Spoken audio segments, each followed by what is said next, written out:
So, it's been almost a week since the announcement, but this past Tuesday, Jagex had a new stream where they announced the roadmap for the content that we are getting the rest of this year in RuneScape 3.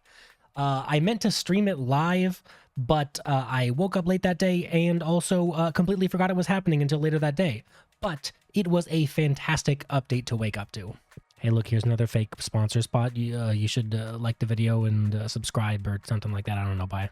Here is the glorious roadmap in its entirety. We start out with the end of spring just this month, where we've already gotten Requiem for a Dragon, which was honestly a pretty great quest, and the Easter event and Releka visual update.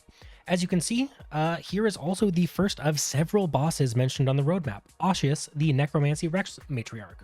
This had actually been talked about before, but I didn't think it was verified to be coming anytime soon, and it should be awesome.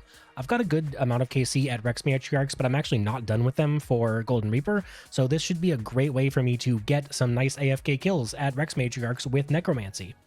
I think this is a really great step in the right direction for adding more bosses, even if Rex Matriarchs aren't necessarily as skill-intensive or action-intensive as some of the other bosses that they've released. Then for this summer, we're getting a new Demonheim archaeology site, which is pretty nice to see. I actually never did the Sentistan archaeology sites when those came out because I finished my 120 archaeology before they came out, but this looks like a pretty cool, interesting addition to one of my favorite skills, as well as an addition to some of the lore of the game, ideally. So I'll probably end up going back and re-100%ing all of my archaeology logs and, re-earning all of those achievements once it's out. Oh, and also the beach will be making a return, so we can... Oh, also a Pride event, which should hopefully be less toxic than the last couple years. Then we get a whole bunch of really cool looking updates for the latter half of the summer, starting with the new Sanctum of Rebirth boss dungeon. I saw a number of comments on Reddit that implied that this would be a full elite dungeon, which actually means that we're getting a whole 3 new Necro-themed bosses with new pets and new drops for me to get for Golden Reaper. Which might sound like I'm being negative about it, but I'm actually pretty excited about it. And just based off of the image, I'm assuming it's Necro-themed, just based on what we've been releasing this year. That's just my vibe from the image and the colors and all that. But there are also some more Necro updates coming in late summer, like new area tasks for which the JMods actually polled on the subreddit, and also, of course, finally getting the 4th Conjure for Necromancy, perhaps as an ED5 drop. Not to mention the mining and smithing reworks. Update. Have you heard about it? I saw that there was some extra info posted on Twitter and then onto the subreddit by JMods, so it's here for a little bit of your perusal, and I'll link the Reddit comment, or the Reddit post that linked the Twitter X post below. Moving into autumn, we have a whole roller coaster of events. From the expected RuneFest, considering tickets already went on sale and sold out and started getting scalped, and there was a whole thing about that, to the unexpected and long-awaited group Ironman mode, which is awesome, and the even more unexpected skilling boss. I have no clue what this skilling boss will entail. I haven't seen any sort of information about it, but I'm really here for it.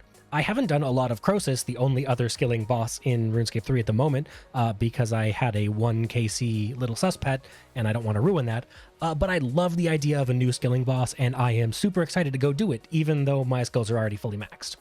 We also have a new proper quest, a new Slayer monster that drops a Slayer helm upgrade for Necro, and an update to woodcutting and fletching. Oh, and of course a new Halloween quest and new event. Then, rounding out the year in winter, we have a new quest, most likely featuring Billrock, considering the art shown here and the general direction of the story so far, and the return of Christmas Village. This is an awesome amount of content to see. It really does seem like Jagex took recommendations from the community to heart. Between posts on the subreddit asking for suggestions, to temporary acquisitions of some of OSRS's star JMods, is this the first time that a mod has gone from OSRS to working on RS3 and not the other way around? And the departure of Modkeeper as executive producer for RS3, it seems like there is an honest desire from Jagex to make the game better and get better with each passing year. I mentioned in the previous video that this is a follow-up to that the game was pretty clearly not in maintenance mode, which was obvious at the time, but also that it was likely that there were some management to or mid to high level shakeups happening due to the fallout of Hero Pass, and the updated roadmap combined with the departure of Modkeeper, as well as the sheer number of JMods shown to be working on RS3, makes me think that I may have been right there. Regardless, I am super excited to see what Jagex has in store for us, especially with a new boss for us to grind coming out in just a few days, about a week from when I'm recording this. When Ashes hits, you will be able to find me streaming it live on my Twitch, linked below, and you can also find all my socials linked below, including the Discord server, where I'll probably be in chat while I'm doing Ashes, as well as all of my other socials like Twitter, TikTok, my website, all that sort of good stuff, if you're interested in those two. As always, remember to leave a like, comment, sub if you liked the video, and I will get right back to falling extremely behind on Road to Golden Reaper updates. See ya!